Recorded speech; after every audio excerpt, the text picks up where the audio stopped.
Hey everyone, I'm Dr. Nicole. I'm a pelvic floor physical therapist, and today we're going to see what we can learn on TikTok. Poor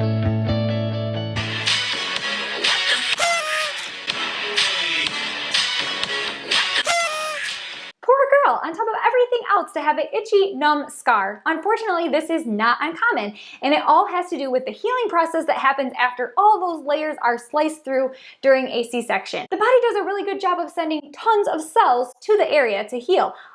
Unfortunately, when it sends all those cells, it doesn't send very many sweat or oil glands, so the skin is really dry. And for this reason, it feels really itchy while it's healing. And the reason that it's numb is because all of those nerves that were nicely connected are now disconnected, and they need to reconnect.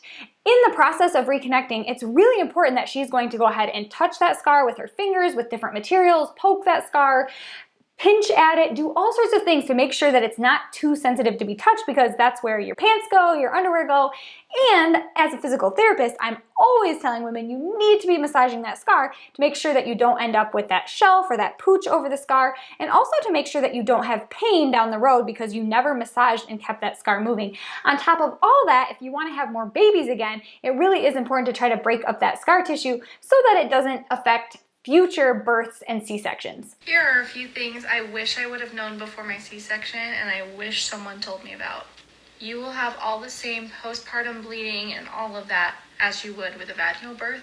You just don't have the same kind of trauma to your downstairs area, but you still bleed, you still go through all the postpartum, so get your diapers, get your pads. She's right. This phenomenon called lochia, or postpartum bleeding, where basically the uterus lining that's been building up for the 9 months when you haven't had a period because it's been growing your baby, that all has to come out. It's called lochia, and whether you had a C-section or a vaginal birth, it still all has to come out. So there will definitely be bleeding that will go on.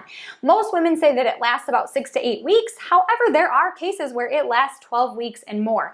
Probably at your follow-up postpartum appointment, they're going to ask, are you still bleeding? And they'll kind of look into things to make sure that it's not an abnormal amount of bleeding. Like she said, make sure you stock up on all those really cute pads and diapers because they are going to be necessary even if you have that elective C-section or emergency C-section.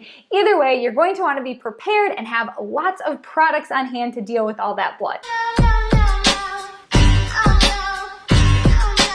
She's definitely right. Just because you had a C-section does not mean that your pelvic floor isn't going to experience things like prolapse, incontinence, pain with sex, other tightness. I work with clients all the time who are so confused about why their pelvic floor is having issues like this because they delivered via C-section. The truth of the matter is, if you labored at all before your C-section, you're probably going to have some trauma that occurred to your pelvic floor during that laboring process.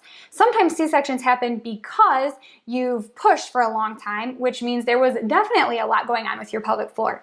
Sometimes you end up with pelvic floor issues because of all that happened while you were carrying a baby for 9 months. That's a lot for your pelvic floor to do, to carry all that weight for 9 months.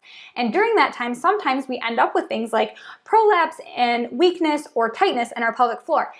And if you have things like hemorrhoids, you had a lot of constipation during pregnancy, again, these are reasons that we might be straining our pelvic floor, and you could end up with things like incontinence and prolapse. I know, blah, blah, blah, I'm really repeating myself here, but I just want you to know that you should not feel weird or ashamed if you have to work with a pelvic floor physical therapist, even after a C-section, because there are lots of reasons why you could be having pain or dysfunction in your pelvic floor, even if you had a C-section. As always, so many life lessons learned on TikTok, so thank you for all the education you provided us with once again. If you learned something today from TikTok too, I would love it if you would hit that like button, because believe it or not, YouTube will share it with other people that may need to learn those same things just because you hit that like button. If you're interested in other reaction videos, I'm gonna throw one up here right now. You may wanna head there next. Otherwise, I would love to have you subscribe to this channel if you're like, I love learning about this kind of stuff and I want to be a part of the community. Thanks so much for being with me today, and I will see you all in the next video.